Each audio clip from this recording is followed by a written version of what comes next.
Al-Quran ini seperti intan. Seperti intan. Kalau kita lihat dari satu sudut itu indah itu ya. Dibaliknya, dibalik di sana ada keindahan-keindahan lagi. Iya itu. Ada keindahan-keindahan lain. Jadi nggak akan selesai membicarakan tentang Al-Quran itu.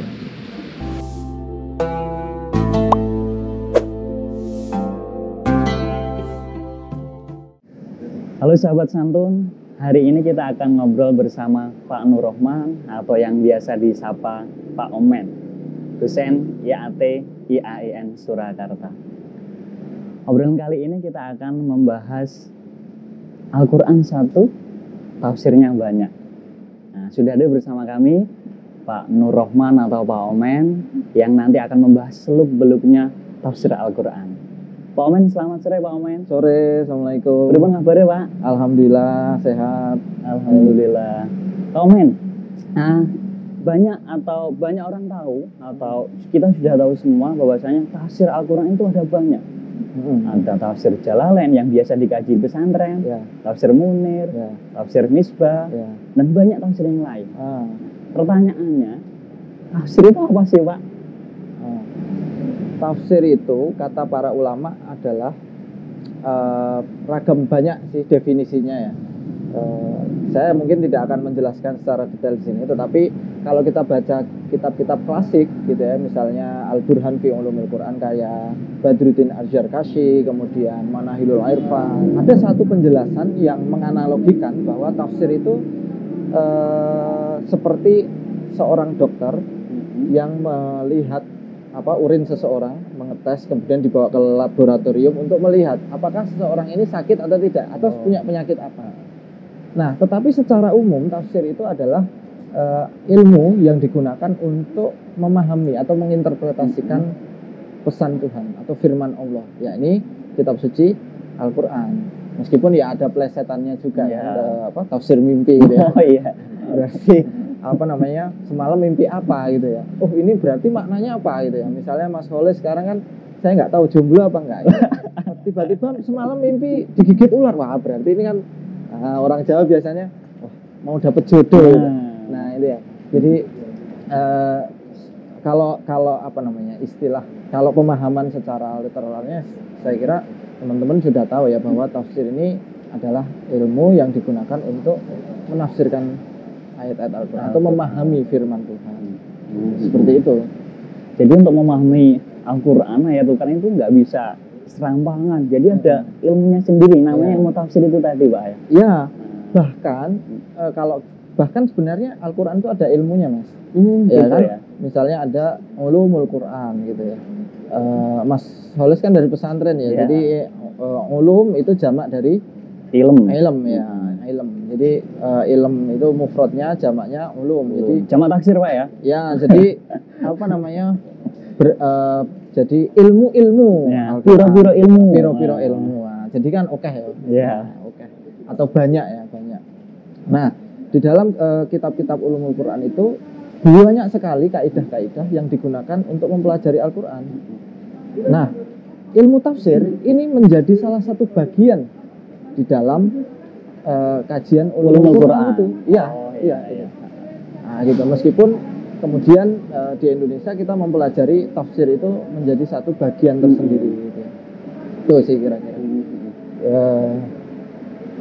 Iya, Pak Omen, sebegitu kompleksnya ya kita mau memahami Al-Quran ya, harus ada ulumul Quran, tafsir. Nah, pertanyaannya kenapa sih Pak ada tafsir? Al-Quran cuma satu. Ya.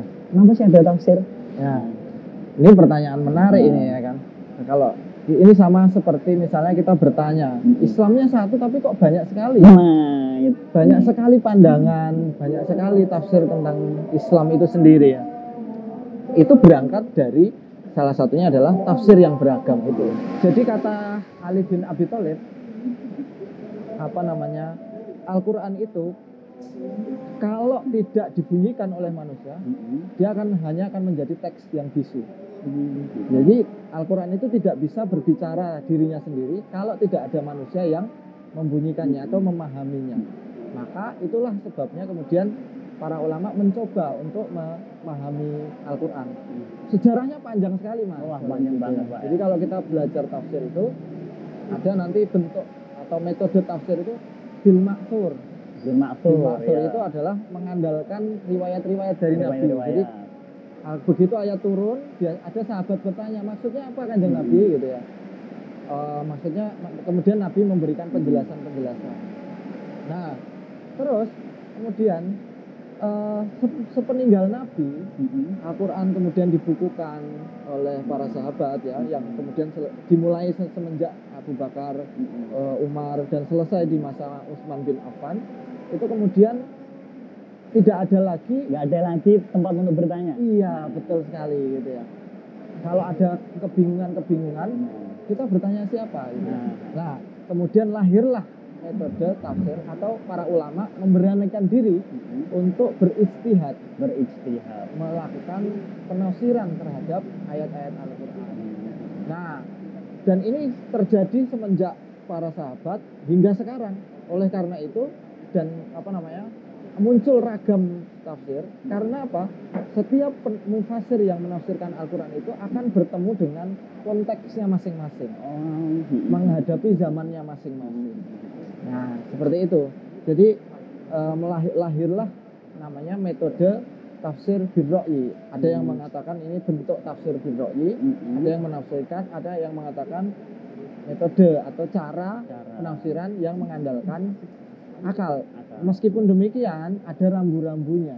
Oh, jadi nggak serta-merta pokoknya kita tafsir saja atau enggak itu ya. Jadi banyak para mufasir yang sudah yang misalnya kalau kita belajar tafsir itu yang terkenal itu misalnya kitab tafsir kumpulannya Ibnu Abbas, Tanwirul Mikbas ila Ibnu Abbas. Jadi kumpulan penafsiran Rasulullah yang dikumpulkan oleh Ibnu Abbas.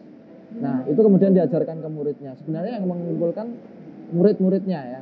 Maka tafsir ini disandarkan kepada sahabat Ibnu Abbas. Setelah itu ada tafsir yang terkenal. Yang menulis adalah Imam At-Tabari gitu ya. Nah, itu bil ma'thur. Kalau kita baca tafsirnya itu banyak sekali riwayat-riwayat di dalamnya. Nah, terus Ibnu Katsir, terus Al-Maraghi dan sebagainya. Terus kemudian masuk ke era pertengahan, abad pertengahan atau abad modern, misalnya kita ketemu dengan tafsirnya Mafatihul Ghaib karya Imam Ar-Razi itu ya. Itu sudah coraknya atau warnanya itu sudah filosofis. Jadi beliau menafsirkan bagaimana antariksa. Itu sudah berdekatan dengan berkembangnya ilmu pengetahuan, maka berkembang pula cara orang mempelajari Al-Quran. Dan itulah alasan kenapa harus ada tafsir. Iya, dan kenapa Al-Qurannya satu, banyak sekali ragam. Karena kita Al-Quran itu kan bergerak, pemahamannya bergerak, tidak boleh stagnan. Dinamis, Pak ya. Dinamis. Ya. Sekarang mungkin penafsiran tentang perempuan dalam Al-Quran misalnya gitu. Pada zaman dulu berbeda dengan sekarang. Belum lagi misalnya penafsiran perempuan di Arab dengan di Indonesia bagaimana berbeda. Nah, ini yang kemudian ijtihad para ulama ini yang kemudian menghasilkan ragam pendapat-pendapat sehingga beragam pula produk penafsiran yang muncul gitu. Ya, meskipun Qurannya satu tetapi pemahamannya bisa beragam dan ini diperbolehkan karena misalnya kayak gini, argumennya gimana? Dulu ada salah satu sahabat Nabi itu yang diutus ke suatu negeri. Kalau kamu dapat masalah gimana caranya? Saya akan bergantung kepada Al-Quran. Lalu kalau nggak ada gimana? Saya akan bergantung kepada sunnahmu ya Rasul. Hadis Nabi. Kalau nggak ada, maka saya beristihad dengan akalku sendiri. Gitu. Terus responnya Nabi gimana itu? Nabi membetulkan itu atau memperbolehkan, mengiyakan pendapat sahabat ini. Lalu ada lagi misalnya ada dulu ada dua sahabat yang berangkat ke suatu tempat yang kemudian sahabat ini dibagi menjadi dua kelompok. Lalu Nabi bilang, nanti kita sholatnya di sana saja. Ya kan pernah dengar ya, itu populer ya. Satu sahabatnya mengikuti Nabi, gitu ya. Oh cepet-cepet, itu kan interpretasinya. Kalau kita sholat di sana, sholat asar di sana, berarti kita harus cepet-cepet kan jalannya. Ada yang beristihad sendiri di wah ini kalau ke sana ke Nggak suatu nutut tempat ini. itu nggak nutut ini. Iya, Kalau gitu waktunya. kita sholat dulu aja di jalan. Nah artinya bahwa kadang-kadang dan itu dibenarkan ya Pak oleh Nabi. Artinya kadang-kadang pada suatu konteks ya. tertentu istihad dengan akal itu diperbolehkan oleh Kanjeng Nabi. Bahkan sekarang gitu ya. Kondisinya juga mungkin jauh berbeda dengan masa lalu. Nah, maka istihad atau upaya-upaya untuk memahami Al-Qur'an diperlukan. Nah, Seperti itu. Oke Pak Omen. Oke, penjelasannya sangat jelas dan ini perlu 3 hari 3 malam kita kalau Iya. kalau bahas ini sampai 4 tuntas tahun ya. Mas kuliah di Oh, AT. iya. Oke, Pak Omen. Tafsir ada banyak, sedemikian kompleksnya. Satu lagi pertanyaannya, siapa sih yang boleh menafsirkan Al-Quran, Pak? Yang boleh menafsirkan Al-Quran ya yang mereka yang menguasai qawaidut tafsir Yang atau menguasai kaidah penafsiran, mempelajari ulumul Jadi Quran. kita bisa dong menafsirkan Al-Quran bisa selama Bisa. kita menguasai ilmunya. selama ada rambu-rambu Ya, itu. ya, karena para ulama sudah begini, boleh beristihad dengan akalnya asal nih mengetahui rambu-rambunya atau menguasai rambu. Salah satunya ya tentu saja bahasa Arab gitu ya. Kalau Mas Solis dari pesantren ya sudah tajwid nahwu sarofnya gitu ya. Itu ya. Balaghatul Quran, balaghahnya ada di dalam Al-Qur'an itu kan ada stilistika ya, keindahan-keindahan bahasa. Kemudian apa namanya memahami grammar dalam arti ya nahwu saraf, kosakata itu ya. Kemudian memahami asbabun nuzul, konteks dulu itu kenapa kok ayat ini diturunkan itu dalam konteks apa? Jadi nggak serta-merta Al-Quran turun nggak ada sebabnya. Iya, jadi kadang saya menceritakan kepada mahasiswa gitu ya, bahwa Al-Quran yang turun itu tidak dalam posisi hampa. Jadi nggak ada angin, nggak ada hujan dan di situ kosong gitu ya. Terus kemudian Al-Quran turun, blek enggak. Tapi bertahap. Diturunkan Al-Quran itu tangzil. Berangsur-angsur. Bertahap. Nah, gitu ya. Pertama fungsinya untuk mengajari Nabi, memberi petunjuk kepada Nabi. Kalau ada problem gini mah harus begini. Nah, itu ya. Kemudian juga sekaligus untuk memberikan alur. Jadi Al-Quran ini hudan linnas gitu ya.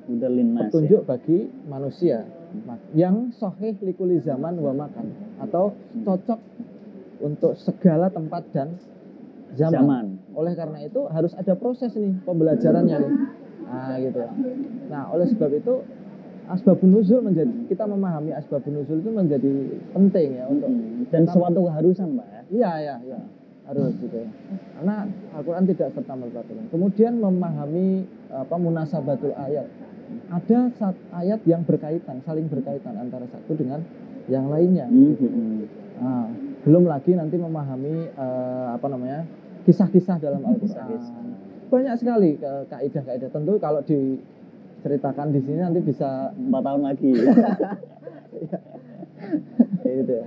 Oke Pak Omen, jadi siapapun boleh menafsirkan Al-Quran, hanya saja harus memenuhi rambu-rambu atau keilmuannya. Ya. Nah, kembali lagi ke tema ya. Misalnya, kenapa kok Al-Qurannya satu? Maka kita juga harus sadar ya, generasi muda khususnya menghadapi fenomena ini. Ya. Sebenarnya ustadz siapa yang harus saya ikuti? Nah, gitu ya. ini pertanyaan penting dan banyak sekali teman-teman yang menanyakan ini. Ya. Bingung, aku ngikutin siapa sih? Soalnya apa? Di YouTube itu bertebaran ustadz. Iya. Nah, kita nggak tahu ustadz mana yang harus kita ikuti. Nah, gimana itu Pak? Menarik sekali ini. Sama ya, saya jadi ingat bukunya Pak Ahsin itu ya, Satu Islam Ragam Epistemologi atau memahami Islam dengan berbagai sudut pandang. Salah satu tips untuk mencari ustadz itu adalah lihat kredibilitasnya. Siapa sih ustadz ini? Lu kajinya di mana? Kepoin dulu Pak. Ya, kepoin lah ya riwayatnya, ngajinya di mana, kemudian sekolahnya seperti apa, belajarnya gimana gitu ya.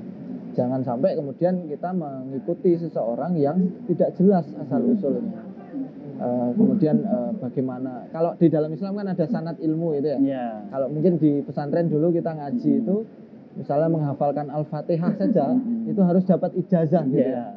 Oh, sudah Le, kamu bisa lanjut itu. Itu namanya ijazah atau sanad sertifikat Pak ya. Ya kalau dulu di pesantren mungkin ijazahnya dengan begitu ya, ijazah tahsinul Qur'annya, menghafalkan Quran, kemudian oke, kamu boleh. Okay.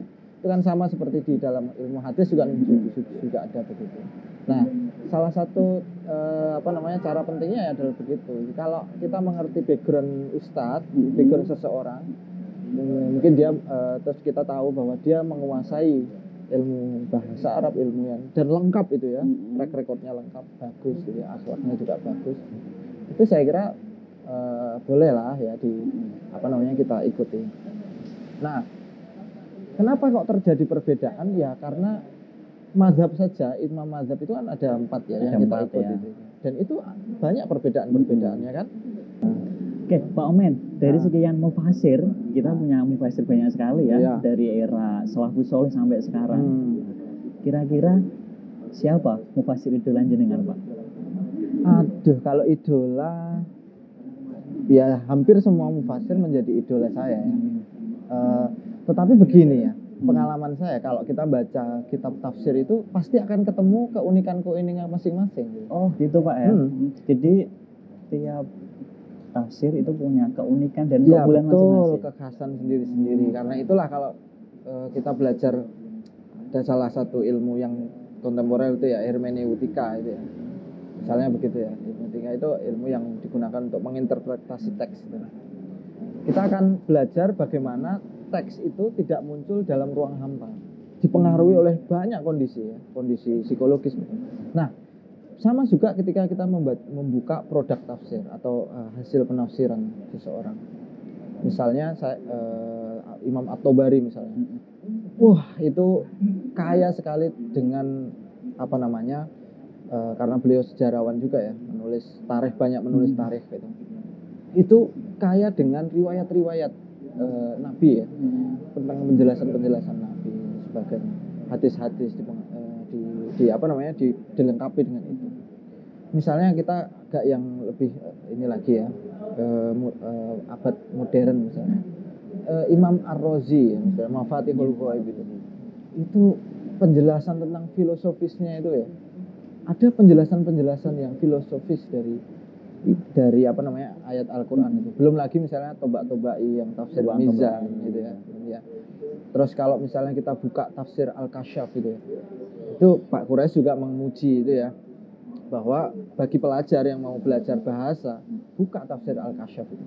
Memang di dalamnya banyak penjelasan tentang misalnya bagaimana syair-syair, keindahan-keindahan bahasa itu. Tafsir Al-Quran yang kemudian diikuti dengan penjelasannya dengan bahasa yang luar biasa. Karena setiap kata dijelaskan itu ya, apa maksudnya, terus padanannya apa lagi. Itu luar biasa. Gitu ya. Terus kemudian tafsir Al-Manar itu bagaimana rasionalitas Syekh Muhammad Abduh itu ya, memahami setan itu tidak sesuatu yang enggak berwujud itu ya, yang abstrak gitu ya. Setan dipahami dengan segala yang buruk kan, nah, gitu ya. Kemudian memahami virus, Toiron Ababil itu dipahami dengan virus, sesuatu yang berterbangan kan, unpredictable gitu. Jadi kita out of the box Pak ya, pada eranya dulu ya. Iya, pada eranya itu. Kenapa kok tafsir-tafsir misalnya atau Bari atau tafsir klasik itu tidak memahami seperti itu? Ya mungkin belum ketemu virus itu, istilah virus. Baru mungkin masanya Syekh Muhammad Abduh muncul itu. Seperti itu ya. Jadi belum lagi misalnya tafsir Nusantara ya, kita banyak sekali tafsir lokalitas gitu ya. Ada abahnya Gusmus Al-Ibris, betul sekali. Kemudian yang sebelumnya itu tafsir An-Nur karya Tengku Hasbi As-Siddiqi. Sebelumnya lagi ada Tarjuman Mustafid, kemudian ada Faidur Rahman karya Kiai Saleh Darat. Terus kemudian adiknya atau pamannya Gusmus itu ya, Al-Iqlil itu ya, Mbah Misbah Mustafa. Itu yang ditulis dengan pegon. Banyak sekali, kaya sekali kita juga tafsir-tafsir itu ya, ke Indonesia atau tafsir Nusantara. Jadi kita selalu dengan mempelajari tafsir ini selalu terpukau gitu. Selalu terkagum-kagum. Iya. Jadi sehingga kita membuat susah ya mencari siapa mufasir idola itu kalau ditanya siapa mufasir, karena setiap tafsir itu punya karakteristik dan punya keunikannya masing-masing, menyimpan ragam yang begitu kaya gitu, menyimpan informasi yang begitu kaya tentang Islam, tentang Al-Quran dan lain sebagainya. Maka tak heran misalnya ada yang mengatakan bahwa Al-Quran ini seperti intan. Kalau kita lihat dari satu sudut itu indah itu ya. Di balik di sana ada keindahan lain. Iya itu. Ada keindahan lain. Jadi nggak akan selesai membicarakan tentang Al-Quran itu. Menarik sekali Pak obrolan kita sore hari ini. Nggak terasa ini sudah sore banget ya. Kita udah di penghujung waktu karena durasi waktu. Sekali lagi terima kasih Pak Iman sudah bersedia membincang tafsir dan segala seluk-beluknya.